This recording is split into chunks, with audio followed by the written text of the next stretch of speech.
I am legend movie के start में हम देखते हैं कि एक डॉक्टर का इंटरव्यू टीवी पर आ रहा होता है। ये डॉक्टर पब्लिक को बता रही होती हैं कि हमने कैंसर का इलाज ढूंढ लिया है। इंटरव्यू लेने वाली शख्स जब पूछती है कि आपने आज तक कितने लोगों का इलाज किया, तो वो डॉक्टर, जिसका नाम एलिस होता है, वो बताती हैं कि 10,000 लोगों का, और सब के सब लोग ठीक हो गए थे। मतलब इनका इलाज 100% काम करता है। और ये इंटरव्यू खत्म हो जाता है और मूवी की कहानी 3 साल बाद की दिखाई जाती है। यहाँ पर अमेरिका के शहर मैनहट्टन को दिखाया जाता है, जो मुकम्मल तरीके से वीरान हो जाता है। यहाँ पर बहुत सी गाड़ियाँ लगी होती हैं, लेकिन कोई भी शख्स नहीं होता। तमाम बिल्डिंग्स खाली होती हैं, कोई इंसान यहाँ पर नजर नहीं आ रहा होता। और उसी वक्त हम देखते हैं कि लाल कलर की कार बहुत स्पीड से आ रही होती है, और इस गाड़ी के अंदर इस फिल्म के मेन हीरो विल स्मिथ होते हैं, और विल स्मिथ का डॉग भी इसी गाड़ी के अंदर मौजूद होता है। हम ये देखते हैं कि ये तेज गाड़ी चलाते हुए हिरन का शिकार कर रहे होते हैं। हिरन तेजी से भाग रही होती है और वो स्पीड में इसके पीछे जा रहे होते हैं। काफी स्ट्रगल के बाद जब ये हिरन का शिकार करने लगते हैं तो उसी वक्त एक शेरनी आ जाती है और वो इस हिरन को झपट कर उसका शिकार कर लेती है। अब विल स्मिथ चाहते तो अपनी गन से शेरनी को मारकर ये शिकार हासिल कर सकते थे, लेकिन वो इस चीज को इग्नोर कर देते हैं क्योंकि शाम हो जाती है और विल स्मिथ की घड़ी का भी अलार्म बज जाता है। इस अलार्म का मकसद होता है कि उनको अब घर वापस लौटना है और कोई भी चीज हो उसको इग्नोर करना है और लाजमी अपने घर में वापस पहुंचना है। विल स्मिथ को घर इसलिए जाना होता है क्योंकि इस शहर में कोई और इंसान तो नहीं मौजूद, लेकिन बहुत से म्यूटेंट्स मौजूद होते हैं। इस फिल्म में म्यूटेंट्स को डार्क सीकर्स का नाम दिया गया है। ये डार्क सीकर्स सिर्फ रात को बाहर निकलते हैं क्योंकि दिन में ये रोशनी बर्दाश्त नहीं कर सकते। इसीलिए विल स्मिथ का अलार्म बजता है और वो अपने घर चले जाते। अब वो अपने घर में पहुंच चुके हैं। अब घर के अंदर विल स्मिथ और उनका डॉग मिलकर खाना खाते हैं और अपने घर को मुकम्मल तरीके से सील कर देते हैं। तमाम डोर्स को लॉक कर दिया जाता है और तमाम लाइट्स को भी ऑफ कर दिया जाता है ताकि बाहर से किसी भी डार्क सीकर मीन्स वो म्यूटेंट्स, उनको पता ना चल सके कि घर के अंदर कोई मौजूद है। विल स्मिथ को अपने डॉग से बहुत प्यार होता है और हम ये देखते हैं कि विल स्मिथ और उसका डॉग एक बाथटब में मिलकर सो रहे होते हैं और इसी दौरान बाहर से बहुत डार्क सीकर्स की भी आवाज आ रही होती है। और अब यहाँ से कहानी फ्लैशबैक में जाती है। अब कहानी क्योंकि फ्लैशबैक में चली गई है और हम ये देखते हैं कि विल स्मिथ अपनी फैमिली के साथ होता है और वहाँ से वो अपनी बीवी और बेटी को लेकर एयरपोर्ट की तरफ निकल जाया करता है। विल स्मिथ अपनी वाइफ को बताते हैं कि कम से कम 2 हफ्ते का खाना अपने पास लेकर अरेंज कर लेना और एटीएम से पैसे निकलवा कर अपने पास रखना। वो अपनी वाइफ को ये भी बताते हैं कि आर्मी 1 घंटे के अंदर इस एरिया को सील कर देगी। उसकी वाइफ बहुत परेशान होती है और वो पूछती है क्या यह वायरस हवा से फैल रहा है। इस वक्त तक विल स्मिथ को कुछ नहीं पता होता और वो कहते हैं कि हाँ शायद कुछ ऐसा ही है। और इसके बाद ये एयरपोर्ट पहुंच जाते हैं। एयरपोर्ट पर आकर ये देखते हैं कि यहाँ बहुत से लोग मौजूद हैं क्योंकि सब लोगों को अपनी जान बचानी है और सब लोगों को इस शहर से बाहर किसी महफूज मकाम पर जाना है। लेकिन एयरपोर्ट की सिक्योरिटी सिर्फ उन लोगों को इजाजत देती है जो इन्फेक्टेड नहीं है, ताकि ये बीमारी दूसरे शहरों में ना जाए। यहाँ पर हम देखते हैं कि एक खास किस्म की मशीन सिक्योरिटी एहलकार इस्तेमाल कर रहे होते हैं जो ये बता देती है कि ये इंसान इन्फेक्टेड है या नहीं है। इस मशीन से विल स्मिथ का बच्चा तो क्लियर हो जाता है, लेकिन जब उसकी वाइफ इस मशीन से गुजरती है तो पता चलता है कि विल स्मिथ की वाइफ बुरी तरह से इन्फेक्टेड है, जिसकी वजह से सिक्योरिटी विल स्मिथ की वाइफ को जाने से रोक देती है। अब विल स्मिथ क्योंकि सीनियर ऑफिसर है तो उसको गुस्सा आता है। वो कहता है ये मेरी वाइफ है, इसको जाने दो और मेरे ऑर्डर पर मेरी वाइफ को दोबारा चेक। और जब सिक्योरिटी उसकी वाइफ को दोबारा चेक करती है तो मशीन उसको क्लियर बताती है, यानी कि अब मशीन ये बताती है कि वाइफ को कोई वायरस नहीं है और वो दूसरे शहर जा सकती है। विल स्मिथ क्योंकि एक सीनियर ऑफिसर है तो इसकी फैमिली के लिए एक हेलीकॉप्टर का अरेंज किया जाता है। ये हेलीकॉप्टर जैसे ही टेक ऑफ करता है, यानी कि उड़ जाता है,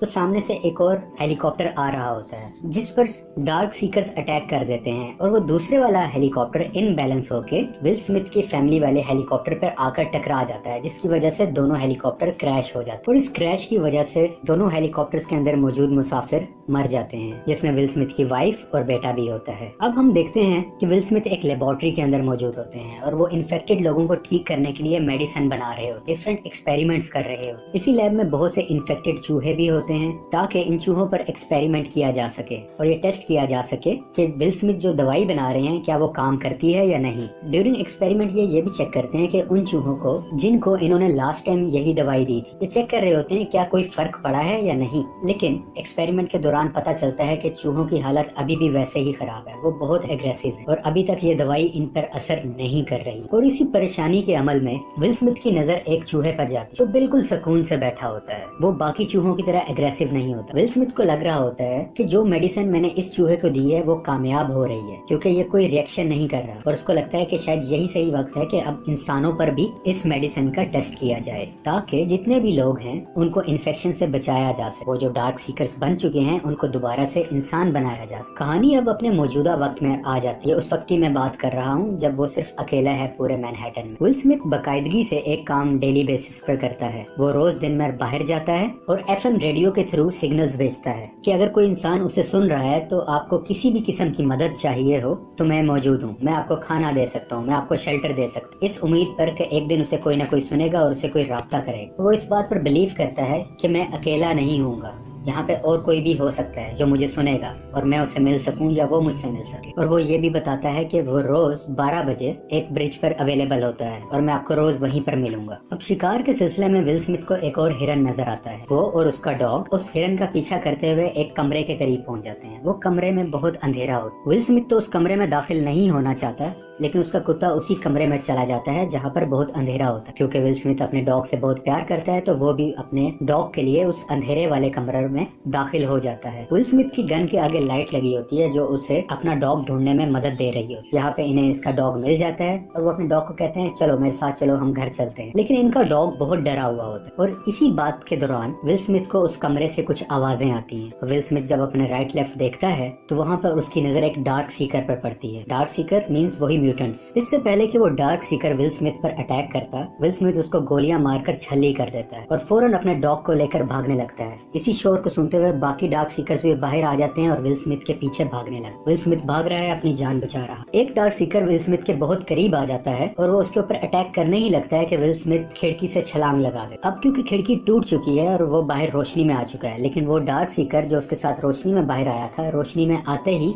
मर जाता है। क्योंकि हमने शुरू में बताया था डार्क सीकर जो है वो लाइट को एब्जॉर्ब नहीं कर सकते, वो लाइट में सामने नहीं आ सकते क्योंकि लाइट पड़ते ही वो मर जाया करते। अब विल स्मिथ को एक खुशी की बात पता चलती है। उसे ये पता चल जाता है कि इस कमरे में डार्क सीकर्स मौजूद हैं, तो क्यों ना इनमें से किसी एक को पकड़ लें और मैं अपनी लेबोरेटरी में ले जाऊं और जो मैं मेडिसिन बना रहा हूं वो मैं इन डार्क सीकर्स पर टेस्ट, ताकि मैं जल्द से जल्द कोई प्रॉपर दवाई बना सकूं और इन सबको ठीक कर सकूं। अब डार्क सीकर्स को पकड़ने के लिए विल स्मिथ एक ऐसा जाल बनाते हैं जिसमें वो फंस जाए। एक फंदा सा बनाया जाता है और इसी दौरान वो अपने डॉग को कहते हैं कि तुम गाड़ी में बैठ जाओ क्योंकि तुम्हें इन्फेक्शन हो सकता है। यहाँ पे विल स्मिथ अपनी बात इसलिए नहीं करते क्योंकि वो डेली बेसिस पे डिफरेंट डोजेस ले रहे होते हैं, मेडिसिन ले रहे हो ताकि वो इन्फेक्शन से बच सके। थोड़ी देर में इन्हें पता चलता है कि वो जो जाल बिछाया गया था उसमें एक डार्क सीकर फंस चुका है। अब वो डार्क सीकर विल स्मिथ के कब्जे में आ चुका है। लेकिन उसी दौरान हम देखते हैं कि वो रूम जो अंधेरे वाला रूम था वहाँ से एक म्यूटेंट खिड़की पर आता है और वो बहुत जोर से चलाता है विल स्मिथ को देख, जैसे वो उसे बदला लेना चाह रहा है। खैर विल स्मिथ उस डार्क सीकर को लेकर अपनी लैब में आ जाते हैं। अब विल स्मिथ इस म्यूटेंट पर वही दवाई का इस्तेमाल करते हैं जो उन्होंने उस चूहे पे की थी, वही चूहा जो इन्हें लग रहा था कि वो ठीक हो रहा है। दवाई देने के कुछ बाद ही उस डार्क सीकर की सांसें आहिस्ता होने लग जाती, उसका हार्ट रेट कम होने लग जाता है, जिससे विल स्मिथ को लगता है, उन्हें एक उम्मीद आती है कि शायद ये ठीक हो रहा है। और उसी वक्त वो म्यूटेंट जाग जाता है और जोर से चीखे मारने लगता है और उसके बाद वो बेहोश हो जाता है और विल स्मिथ काफी मायूस हो जाते हैं कि इलाज मुकम्मल तरीके से नहीं हो पाया। यहाँ पर विल स्मिथ एक वीडियो रिकॉर्डिंग कर रहे होते और वो ये इस बात का खुलासा करते हैं कि जो दवाई मैंने बनाई है वो मुझे तो बचा सकती है इस इन्फेक्शन से, लेकिन जो ऑलरेडी इन्फेक्टेड हो चुके हैं उनको ठीक नहीं कर सकती।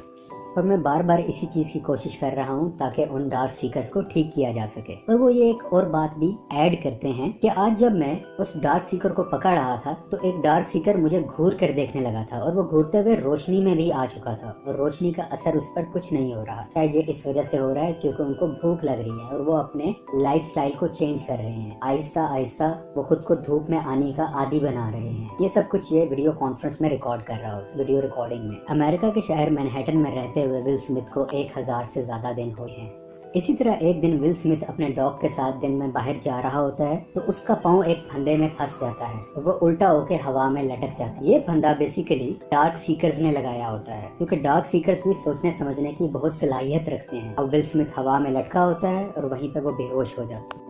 ये फंदा बिल्कुल उसी तरह लगाया गया था जैसे कि एक दिन पहले विल स्मिथ ने डार्क सीकर्स को पकड़ने के लिए लटकाया था और अब डार्क सीकर्स ने बिल्कुल उसी तरह कॉपी करके विल स्मिथ को फंसा दिया होता है। अभी दिन का वक्त और कुछ ही देर बाद विल स्मिथ की घड़ी का अलार्म बजने लगता है, यानी कि शाम होने वाली है, रात होने वाली है। और नीचे से विल स्मिथ का डॉग भी बार बार भौंकता है उसे उठाने के लिए कि यहाँ से आजाद हो जाओ ताकि हम निकल सके, क्योंकि ये टाइम डार्क सीकर्स का है और वो इस टाइम बाहर आ जाते हैं और अगर वो बाहर आ गए तो विल स्मिथ की खैर नहीं। विल स्मिथ अब जाग चुका है। वो अपनी जेब से चाकू निकालकर उस रस्सी को काट देता है और नीचे गिरते हुए गलती से वही चाकू उसके पाँव में घुस जाता है। विल स्मिथ अपने डॉग समेत अपनी गाड़ी की तरफ बढ़ रहे होते हैं और इसी दरमियान वही डार्क सीकर सामने आ जाता है जो रोशनी में आ गया था। उस डार्क सीकर्स के पास 2 अपने डॉग्स भी थे जो कि इन्फेक्टेड हैं। वो डार्क सीकर अपने कुत्तों को विल स्मिथ और उसके डॉग पर अटैक के लिए छोड़ देता। विल स्मिथ उन दोनों कुत्तों को मार तो देता है, लेकिन गलती से वही कुत्ता विल स्मिथ के डॉग को भी काट लेता है। विल स्मिथ परेशानी की हालत में अपने डॉग को अपने घर लेके आता है। अपनी लैब में उसे तरह तरह की दवाइयाँ देता है कि शायद मेरा डॉग ठीक हो जाए, लेकिन उस पर कोई असर नहीं होता और विल स्मिथ रोते हुए अपने डॉग का गला दबाकर उसे मार देता है, क्योंकि अब इसका डॉग मर चुका है तो वो फिर से अकेला हो चुका, क्योंकि शहर में इसके अलावा और कोई भी इसके साथ नहीं था और ये सीन बहुत सैड था इसके लिए। विल स्मिथ बहुत परेशान है और गुस्से में है और इसी गुस्से की हालत में वो दिन में बाहर नहीं निकलता, बल्कि अब रात को बाहर जाता है कि मैं तमाम म्यूटेंट्स को मार दूं, तमाम डार्क सीकर्स को कुचल दूं। वो अपनी एक तेज रफ्तार गाड़ी में जा रहा होता है और रास्ते में जितने भी डार्क सीकर्स आते हैं उनको कुचलता हुआ आगे बढ़ता है, लेकिन एक वक्त पर आकर वो फंस जाता है, उसकी गाड़ी रुक जाती है और उसका एक छोटा सा एक्सीडेंट होता है। अब विल स्मिथ जख्मी है और जख्मी हालत में वही डार्क सीकर जिसने विल स्मिथ पर डॉग्स छोड़े थे, या वही डार्क सीकर जो धूप में आ गया था, वो विल स्मिथ के पास आता है उसको मारने के लिए। बेसिकली ये डार्क सीकर इन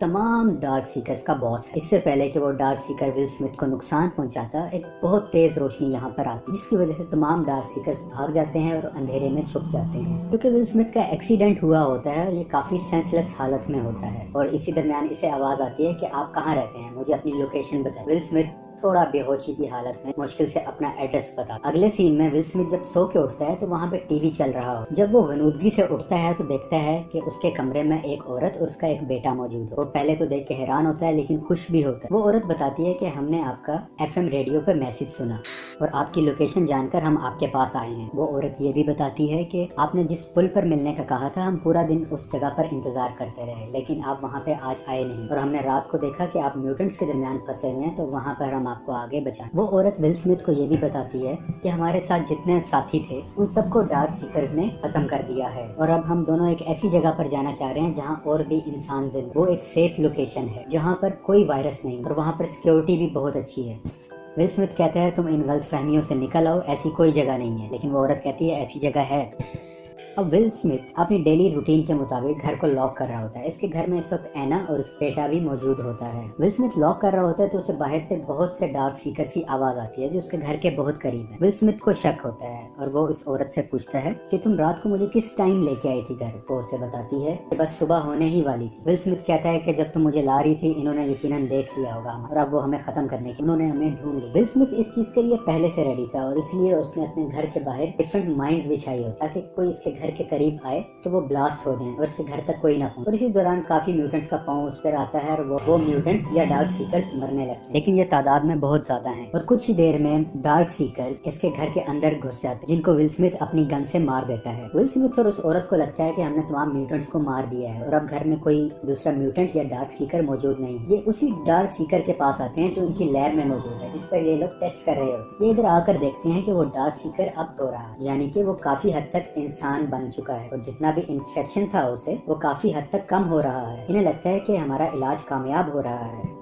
और उसी दौरान इसकी लैब में बहुत से मजीद डार्क सीकर्स आ जाते हैं। अब इसकी लैब बहुत बड़ी है और दरमियान में एक बुलेट प्रूफ शीशा भी मौजूद है। विल स्मिथ इस शीशे को बंद कर लेता है। ये शीशा बहुत मजबूत है, ये बड़ी से बड़ी बुलेट को भी रोक सकता है। इसका मतलब है ये डार्क सीकर्स भी आसानी से उस पोर्शन में दाखिल नहीं हो सकते जहाँ पे विल स्मिथ मौजूद है। ये तमाम डार्क सीकर्स उस शीशे को तोड़ने की कोशिश करते हैं लेकिन अभी तक कामयाब नहीं होते, जबकि दूसरी तरफ विल स्मिथ चीख कर कह रहा होता है ये देखो, ये भी तुम्हारी तरह एक डार्क सीकर है, ये ठीक हो रहा है और मैं तुम सबको भी ठीक कर सकता हूँ। और इसी डिस्कशन के दरमियान इन डार्क सीकर्स का जो बॉस है वो सामने आ जाता है और वो बहुत गुस्से में होता है और वो अपने सर से टक्कर मारने लग जाता है उस शीशे और हम देखते हैं कि उस शीशे में डिफरेंट क्रैक्स आने लग जाते। आहिस्ता आहिस्ता वो शीशा टूटने लग जाता। इससे पहले कि शीशा टूटता, विल स्मिथ उस डार्क सीकर का ब्लड सैंपल ले लेता है जिसपे वो ऑपरेट कर रहा होता है, क्योंकि अब उसको लगता है ये क्योर मैंने ढूंढ लिया है। तो वो उसका ब्लड सैंपल ले लेता है और उस औरत को एक सेफ चैम्बर में बिठा दे और उसको वो ब्लड सैंपल भी दे देता है और वो कहता है कि जब तुम उस बस्ती में पहुंचो तो ये सैंपल उनको दे देना, क्योंकि यही इस बीमारी का क्योर है। वो औरत विल स्मिथ को कहती है कि तुम भी मेरे साथ आ जाओ। लेकिन विल स्मिथ कहता है नहीं, तुम लोग जाओ,